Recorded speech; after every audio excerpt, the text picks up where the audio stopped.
All right, people, thought I would change it up a little bit. I want to tackle this video talking about Dragon Ball Z Buu Saga being disappointing. I don't think it was disappointing.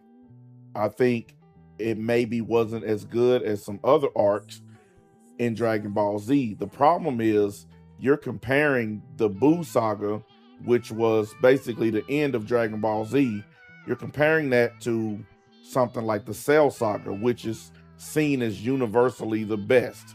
So it's hard for anything to compare to the Cell Saga in Dragon Ball Z. Anyways, before we get into it though, y'all know what to do. Hit the buttons, leave some comments, give me your opinion on it, this, that, and the other. And let's start by listening to the beginnings of this video, and I will start to give you guys my overall opinion as we go.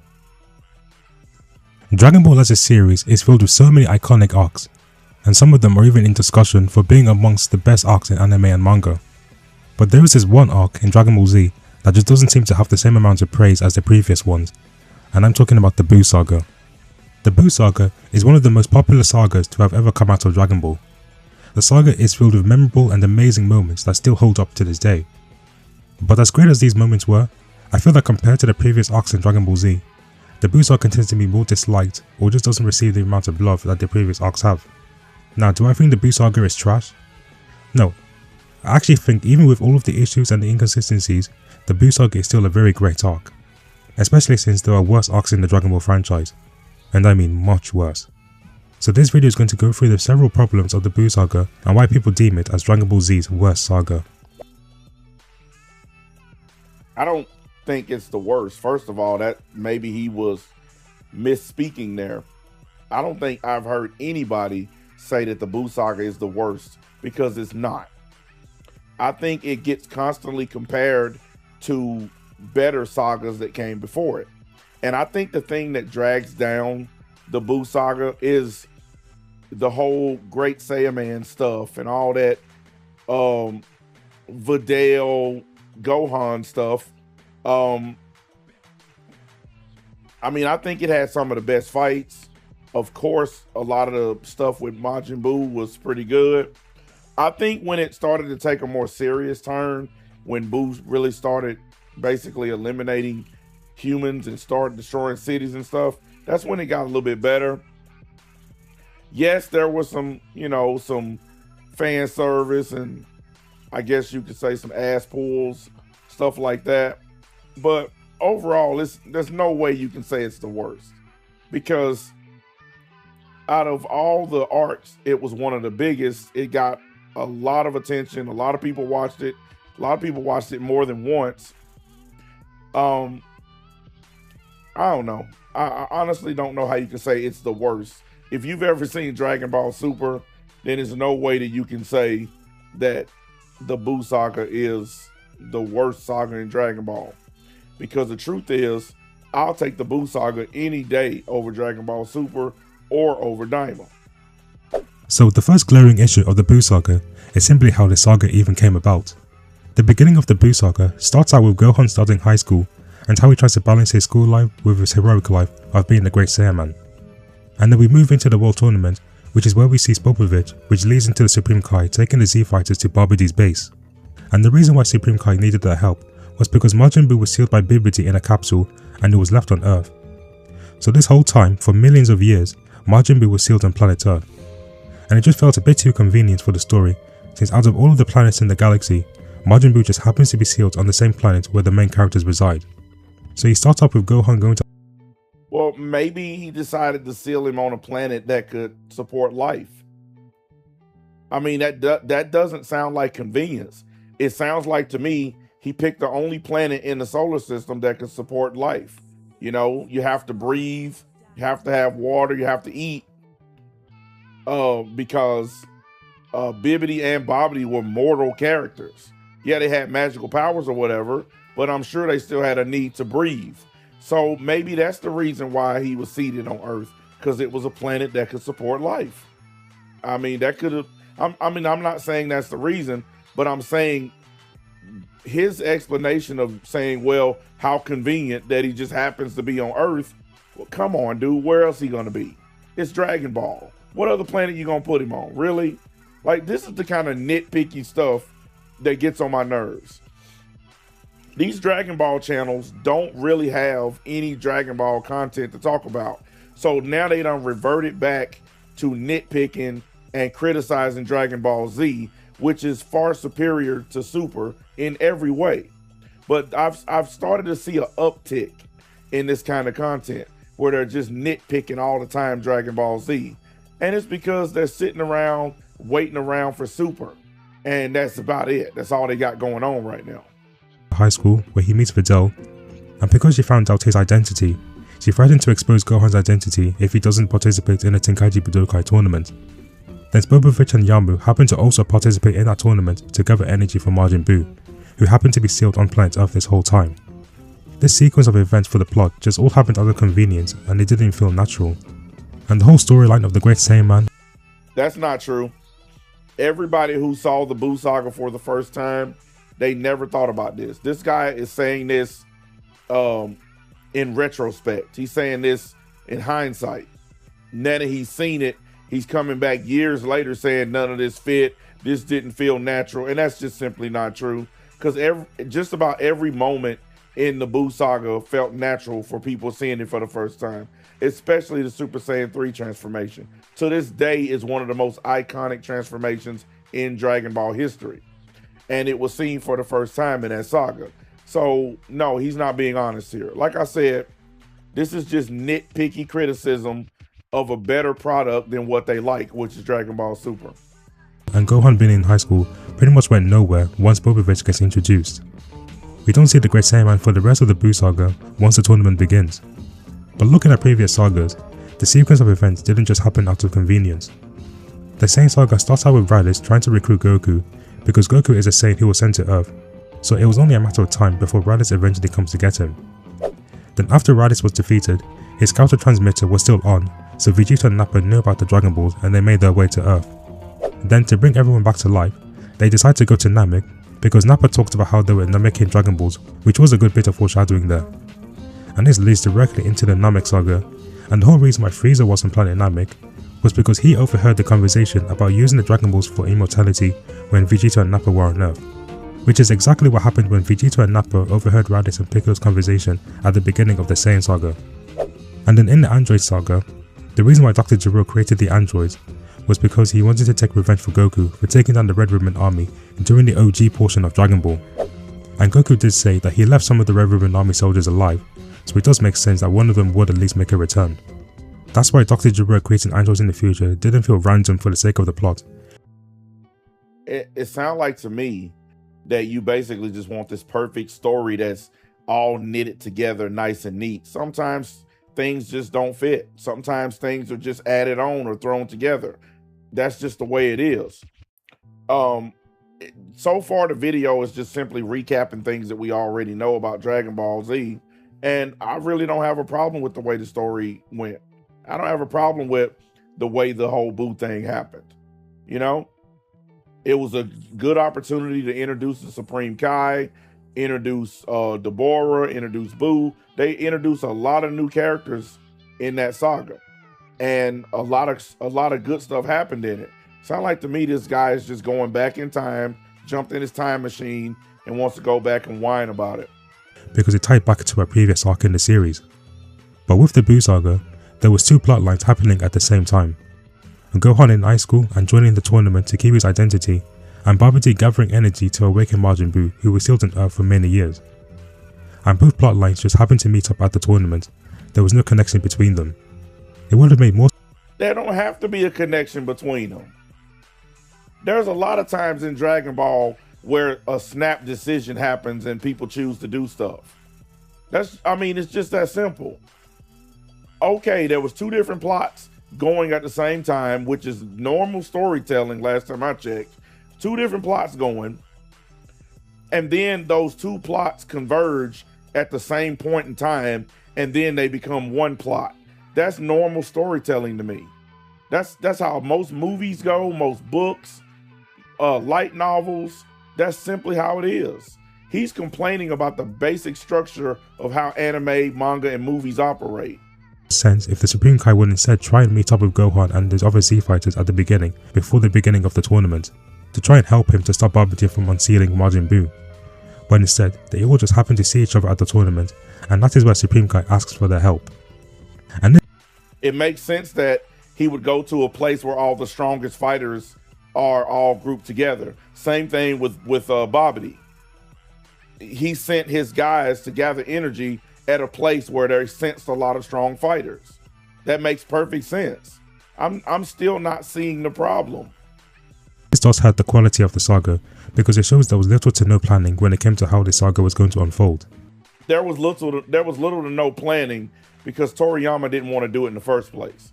It is widely known and understood that Akira Toriyama wanted to stop after the Cell Saga. Okay, so this idea that this was just thrown together or whatever, well, it's also well known that Toriyama didn't really work on this that much. He did some design notes, he gave them some ideas and this, that, and the other, but Toriyama wasn't directly involved with the Buu Saga all the way through. He just kind of threw his input in every now and then. So it makes sense that it don't fit like some of his other stuff, because he really wasn't that involved. He really didn't care about it anymore. That is just fact. And I know Toriyama wasn't a writer who planned way too far ahead, because he was more of a discovery writer. But even from the King Piccolo saga all the way to the Namek saga, you could tell there was some planning involved, which is why those sagas flowed nicely. This guy doesn't even know that Toriyama wasn't directly hands-on with the Buu Saga. See, that's what I'm talking about. These people make these videos, these so-called Dragon Ball channels, and he's supposed to be experts, and he doesn't even know that Toriyama was not hands-on with the Buu Saga. He literally just he wrote down some notes, drew some illustrations, and handed it off to people. The same thing he did with Dragon Ball Super. He was not hands-on with Dragon Ball Buu Saga at all. This is what I'm saying. You guys need to do your research before you just jump on and make videos trying to take shots at Dragon Ball Z, because Super is so terrible. Issue I have with the Buu Saga is the involvement of Goku. Now, coming from how the Cell Saga ended, Goku sacrificed himself to save his friends and his family, passing on the torch to his son Gohan to be the new protector of Earth. This was consistent with the OG portion of the story, where Roshi passed on the torch to his students of the Turtle School. And even Toriyama himself stated that he planned for Gohan to become the new main character after Goku's death. This was evident when you look at the beginning of the Buu Saga, where it focused on Gohan starting high school and trying to keep his identity a secret. And then you have the introduction of Goten and Kid Trunks in the story, who had massive potential as kids. So it seemed like they were going to be the new main characters in this new era of Dragon Ball after Goku's death. But then once Goku comes back during the tournament, Goku starts to get more focus again and becomes more heavily involved in the fight against Majin Buu. It was fine when he was first brought back because he was only back for 24 hours, but then he trades his life with the Elder Kai to be resurrected permanently. Okay, let me explain this situation because this guy doesn't seem to know what happened with this. Yes, they were trying to switch to Gohan. They were trying to make Gohan the main character. The backlash from the whiny, crybaby, stupid Dragon Ball fans is the reason why they had to invent this BS way of bringing Goku back into the story. What Goku did was a noble sacrifice to put the next generation on. The reason it didn't work is because the fans rebelled and revolted against the new generation. They didn't want Gohan to take over for Goku, even though it's been proven on numerous occasions that Gohan is stronger and has more potential than Goku. They didn't care. They just want Goku and Vegeta. That's it. Just like right now with Dragon Ball, the focus is Goku and Vegeta. They're the only two getting new transformations, really. They're the only two getting advancement. Piccolo and Gohan got some cheap BS transformations in a movie nobody cared about. But other than that, it's mostly been focused on Goku and Vegeta. And that's the reason why they had to bring Goku back in the Buu Saga, because they did not give the fans did not give Gohan a chance to become the main character. And they saw this and they basically reversed it. And then at the end, it ended up being Goku to be the one to deal the final attack against Kid Buu with the Spirit Bomb, even though Gohan was supposed to have become the main character now. And this just made the training that Gohan, Goten and Trunks were undergoing, like Gohan using the Z Sword and getting his potential unlocked, and Goten and Trunks learning how to fuse, kind of pointless, since those three were meant to be the main faces of the Buu Saga to defeat Majin Buu without the help of Goku and Vegeta. But instead, they were killed by Kid Buu, leaving Goku and Vegeta to be the ones to work together in destroying Kid Buu. So I think this decision in bringing Goku back in the Buu Saga not only undermined the training and progress that Gohan, Goten and Trunks were undergoing, but it also went against the theme of passing on the torch that was consistent with the original Dragon Ball. Not a great plan. And speaking of Gohan, Goten and Trunks' training, this leads into my next point about how most of the forms and new techniques introduced in the Buu Saga ended up not doing much for the plot. And I mean... Okay, I'm sorry, but the transformations in Dragon Ball Z, whether they did anything for the plot don't matter. They were better and more fleshed out than these dumb transformations in Super. And they were different. They wasn't just all, you know, this hair color crap that they doing right now. They were earned. Like, that's the thing that people don't understand about the transformations in Z. They didn't just give them transformations. They had to go through all kinds of crap to get these new forms. Okay? Gohan nearly died fighting Buu before he was able to go to the Supreme Kai worlds and do the Z Sword stuff. Vegeta blew himself up. Goku, look at all the stuff he went through. He had to train in Otherworld. He was already dead. So in Super, they just grant them transformations. In Z, people were literally at the end of their life before they unlocked new forms.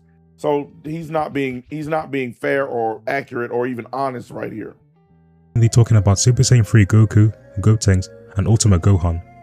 Normally, whenever we have a new transformation or a new technique in Dragon Ball, they always did something that majorly impacted the plot. When Goku went Super Saiyan on Namek, Gohan and Bulma were able to escape Namek, and Goku defeated Frieza by the end. When Gohan went Super Saiyan 2, he killed the Cell Juniors who were beating up the Z Fighters, and then he defeated Perfect Cell, marking the end of the Cell Saga. Even in the Saiyan Saga, when Goku learned the Kaioken, he defeated Nappa, and against Vegeta, he won the beam struggle against him, forcing Vegeta to transform into a Great Ape, which majorly impacted the fight. But then let's look at how the Buu Saga utilized his forms. Super Saiyan 3 was never built up as well as Super Saiyan and Super Saiyan 2 were. Now as a form, Super Saiyan 3 does make sense, because if Super Saiyan 2 was meant to be the next level of a Super Saiyan, then it makes sense why Super Saiyan 3 would be the next level after that. The problem is the lack of build up for this form, when there were times in the Buu Saga where Goku could have hinted at achieving Super Saiyan 3. He was keeping the secret on purpose. Why do you think Vegeta was so mad at him later on down the road? And see, this is what this guy doesn't understand. He's talking about how there's no interconnectivity with what was going on. That's not true. The whole reason that Goku was keeping Super Saiyan 3 secret is because later on when Vegeta comes back to help fight Majin Buu, Vegeta uses his anger about Goku hiding that form as his reason for not wanting to fuse and not wanting to help Goku, because his pride was damaged, because he felt like Goku held back and allowed him to think he could win that fight. So Vegeta, basically, it was a hit to his pride, because Goku could have transformed to Super Saiyan 3 and beat Vegeta easily. But here's the other reason. Goku couldn't use that form because he would run out of time on Earth. So it was literally a last resort, because he had to give Trunks time to get the Dragon Radar. Why do these stupid fanboys feel like there's got to be build up for everything? Oh, they didn't give us any hints. There was no build up. Who flipping cares?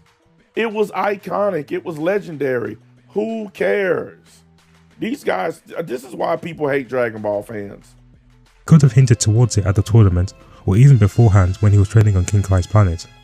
So it seems like Super Saiyan 3 came out of nowhere and was used as shock value when Goku revealed it.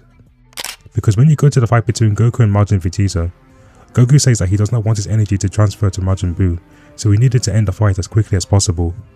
But if he had just used Super Saiyan 3 right there, he would have beaten Vegeta easily.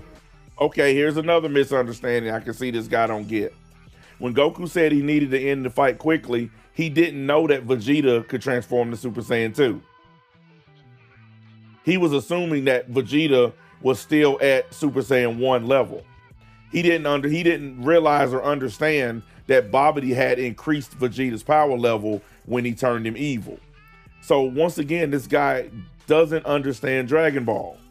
He doesn't understand Dragon Ball Z, because if he did, he wouldn't have said what he just said. I mean, anybody who's a fan of Dragon Ball Z understands 100% why Goku said that and then transformed to Super Saiyan 2, because he thought it would be enough. He did not expect Vegeta to transform to Super Saiyan 2. So come on, man. This is what, once again, just more BS nitpicking. He hasn't made a single good point yet that I haven't been able to debunk. This is just nitpicking something that's better than Super. And the energy from the fight wouldn't have been transferred to Majin Buu. And I know Goku explains his reasoning, but their main priority was to prevent the awakening of Majin Buu. And Super Saiyan 3 didn't really move the plot or accomplish anything major compared to the previous Super Saiyan forms. It wasn't meant to. Goku literally said he could have defeated the Fat Buu, but he wanted to leave it to Goten and Trunks because he's not going to always be around to save them. This is, everybody who ever watched Dragon Ball Z knows this. Yes, he could have beaten him if he wanted to, but he wanted to give the Fusion a chance. He wanted to give them a chance to see what they could do. Unlike the previous forms, it never defeated the main villain, a nice part of what made them so impactful in the series. The form was only used to buy time for Trunks to get the Dragon Radar. That was the point. That was the point of it. I don't understand how he doesn't get that. It was a distraction. And Goku did use Super Saiyan 3 against Kid Buu at the end, but he didn't win. It was the Spirit Bomb, a move that was introduced in the Saiyan Saga, that ended up defeating Kid Buu. So Super Saiyan 3 felt kind of pointless. Every big time major villain that Goku beats, he usually uses the Spirit Bomb. Okay? All of Goku's fights end the same way, so I don't know why this guy's acting surprised. For the most part. Then with Gotenks, the fusion dance was first mentioned by Goku when they were trying to figure out how to beat Majin Buu. And because Goku went back to the afterlife, Vegeta died because of his sacrifice and Gohan was assumed to be dead. It was down to Goten and Trunks to be the new protectors of Earth. They had to go for an entire training arc learning the fusion dance and keeping their energies in sync so they could fuse successfully. But then once we get Gotenks, he didn't really accomplish anything. He could also transform into a Super Saiyan 3, so that would have been the best way for Super Saiyan 3 to have been useful in the Buu Saga. It would have been hitting two birds with one stone. But Gotenks ended up being absorbed by Super Buu and does nothing for the rest of the saga, when he could have been involved in the final fight against Kid Buu. That was the whole part of the plot. It was written that way so that Majin Buu would absorb him and Piccolo and become stronger than Ultimate Gohan. Once again, anyone who's ever watched Dragon Ball Z knows and understands this. That was all done and written like that on purpose. And the same also applies with Ultimate Gohan. Gohan literally spent hours and hours getting his potential unlocked by the Elder Kai, only for him to also get absorbed by Bootengs, and that was not even present during the final fight against Kid. Oh, here we go again. The whole point of Gohan losing was basically to show his arrogance got him in trouble again. Because it was a flashback to the Cell Saga when he got overconfident and arrogant, and then Goku had to sacrifice himself. This is a character trait that they were showing off from Gohan again, where he gets overpowered, overconfident, and ends up losing. That's what this was. I don't even think this guy who made this video has actually watched Dragon Ball Z. I really don't, because it's just debunking his points right now at this stage is just too easy. This is a really dumb video that he made. Buu. Because as I mentioned earlier, Gohan was meant to be the main character of the Buu Saga, and they did a good job at building up his strength, like when he was training to wield the Z-Sword and then getting his potential unlocked. And everyone thought that Gohan was dead, so his entrance against Super Buu was one of the best moments in the saga because of how well Gohan was being built up and showing us why he is now the main character. Just like how Goku would always have his cool entrances to fight the main villain, and this was Gohan's moment to replicate that, but sadly we didn't get the payoff. So Super Saiyan 3, Gotenks and Ultimate Gohan ended up not doing much for the story, which was never a problem when looking at previous arcs in Dragon Ball. Vegito seemed to be the only fusion that actually accomplished something by letting himself get absorbed and saving Gotenks, Gohan and Piccolo from Super Buu's body, who all ended up dying when Kid Buu blew up the planet. So he didn't accomplish anything either. And guess what, guys? This is a thing in Dragon Ball where transformations don't really always do anything. transformations throughout Dragon Ball, there are a lot of them that don't do anything. They're just there for hype moments, because that's what most of Dragon Ball is, hype moments. And I'm surprised this person ain't figured that out yet.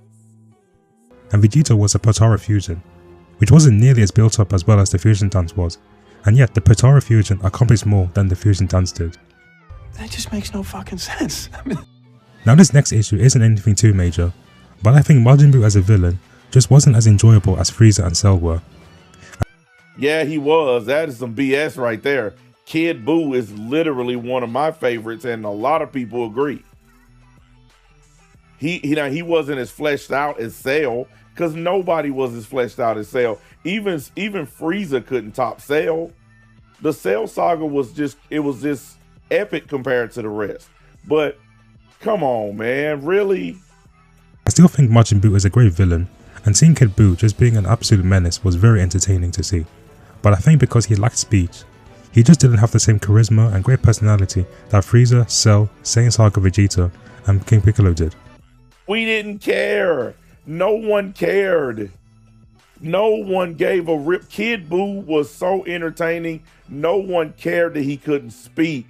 We didn't give a damn. Matter of fact, I couldn't stand it when he was Super Buu and he was talking too much. When he absorbed Gohan and he started running his mouth, I hated it because he started acting and sounding like Cell. When he became Kid Buu and he shut up and just started blowing up planets, to me, that's when he got good. You understood his intent without hearing words. You didn't need words. He was showing you by blowing up stuff and absolutely destroying people. Super Buu did fix this issue for the most part, because he could speak. And I think Buuhan and Bootenks were very charismatic once they absorbed Piccolo's intelligence. But that was only present for a small portion of the saga. Bootenks and Buuhan had less screen time than the Fat Buu and Kid Buu. And with Fat Buu, I don't think he had the same screen presence or the same fear factor like the other villains that came before him did. And Fat Buu is meant to be one of the final villains of Dragon Ball Z. I think it was due to his comedic nature and his goofy character design, and how he acts very childish when he doesn't get his way. I get that Dragon Ball has a lot of comedy, but it always managed to balance the seriousness and the humour. And because of the wackiness and the comedic elements of Majin Buu's abilities, whenever he would kill people by turning them into chocolate and sweet, you'll have a harder time taking it seriously, and it feels like there were less stakes. And no, it's not because the Dragon Balls will just bring them back, because when you look at character deaths in previous sagas, they always added weight to them. Like both of Krillin's deaths, Future Trunks' death from the Cell. You know, I'm gonna tell y'all something. One of these things that pissed me off about these people who claim to know Dragon Ball or understand Dragon Ball, they're always going on and on about, oh, this character doesn't talk that much, or this character doesn't have enough lines. And this especially happens when they try to compare the old Broly to the new one. But if you watch both of those movies, the old Broly talks twice as much as the new one. But they still try to say that the new Broly has more charisma and blah, blah, blah. These people don't know how to just shut up and enjoy something. It's always a complaint. It's always something with these people. They're so irritating, man. And to the Dragon Ball fan base, you guys have been duped. Y'all have a bunch of losers in y'all community that don't know anything about Dragon Ball, and they done tricked y'all with these BS hey guys channels, and y'all keep falling for it. Y'all keep treating these guys like they're legitimate Dragon Ball fans or historians, and most of them don't know anything. It's really stupid. This guy sounds dumb to me. Saga, and the Z Fighters' deaths from the Saiyan Saga.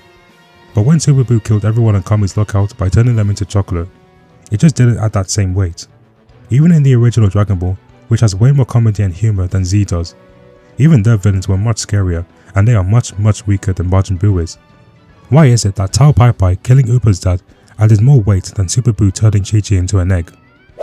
And this last issue I have with the Buu Saga is the characterization of the Supreme Kai.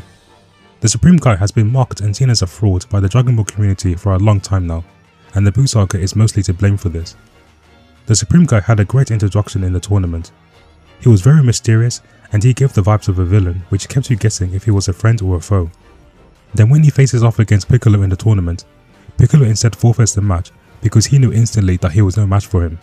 This again builds up more excitement for this character, and then we get the reveal that he is the Supreme Kai who has authority over even the Grand Kai himself. We get statements like how the Supreme Kais are way stronger than Frieza himself, but then as the Buu Saga unfolds, he doesn't really do much to live up to this hype. He spends most of the time constantly talking about how scary Majin Buu is, and because he was weaker than Goku, Vegeta and Gohan, it makes it harder to take him seriously. But he wasn't as strong as the other Kais who were killed off by Majin Buu. Maybe those other ones were way stronger than Frieza, but he never once said that he was. He said the ones that Buu killed were stronger than Frieza. So once again, this guy doesn't understand Dragon Ball. This guy became Supreme Kai by default. This dude was like a Supreme Kai in training. He became Supreme Kai by default because all the other ones were wiped out. That's just a fact. Even though he is supposed to have more authority than all the divine beings introduced thus far. When we look at the previous divine beings in Dragon Ball, they were written a lot better and were taken more seriously. Korin had a divine water, but when he first meets Goku, it took Goku 3 days to finally match his speed and retrieve the water from him. Mr. Popo was pretty much untouchable when Goku first meets him, and Kami teaches Goku for the next 3 years in preparation for his fight against Piccolo. King Kai was way stronger than Goku when they first met, because Goku was weaker than Raditz, and King Yama, one of King Kai's students, easily beat Raditz when he moved to the afterlife. And King Kai also taught Goku 2 new techniques, which were great additions to his moveset. Even in Dragon Ball Super, Beerus and Whis were way above Goku when they were first introduced, and Whis is still teaching Goku about Ultra Instinct. But with the Supreme Kai, he was actually weaker than Goku since his introduction, which never used to be the case since every other divine being was stronger than Goku when he first meets them. Oh wow, they made a change and they made a weak divine being. Now Goku and Vegeta are literally stronger than all the Kais. I mean, you know what? I'm just trying to get this video over with because this guy makes a lot of dumb points. Basically, now he's arguing against change. Oh, all the divine beings were more powerful, but now this one isn't. I'm mad. Shut up. And then the Elder Kai gets introduced later on in the story, and he did more in the Buu Saga. But the Elder Kai was just as weak. He was so weak. Goku shot one of the weakest ki blasts ever and hit the old Kai and it almost killed him. Okay, he was just as weak. So this guy's argument is stupid at this point. And the current Supreme Kai did. Instead, the Supreme Kai would constantly get scolded for not doing his job well and being belittled by the Elder Kai. Which makes perfect sense that an elder that is experienced at doing something would criticize a young person who's not experienced at doing something. Duh. Nigga is trash. And those were the issues with the Buu Saga that kept it from having the same quality as what came before it. I don't need to watch the rest of this video. It made my video go too long as it is. Look guys, overall, I debunked all of his points. The guy's video is trash. It was just a cheap way of attacking Dragon Ball Z because they don't have any Dragon Ball Super to discuss. That's all this is. I don't mind debunking these stupid people. I know Dragon Ball front to back, back to front. Unlike a lot of these Dragon Ball channels who just go on forums or other people's channels, they learn a little bit or enough to make a video, and then they make a video. I can recite from memory. Okay, I was watching it before some of y'all were born. I've seen it hundreds of times. I know it by heart. So I don't have to watch some dumb video or go on some stupid forum or some dumb Chan site. I just know it. Don't be fooled by channels like this. He has nothing else to talk about, so he's trashing Dragon Ball Z. That's it. Anyways, I hope y'all like my dismantling of whoever this guy is. I don't even know his name. Whatever. Slap the like button, hit the hype button, please, and make sure y'all leave some comments. I'll talk to y'all later.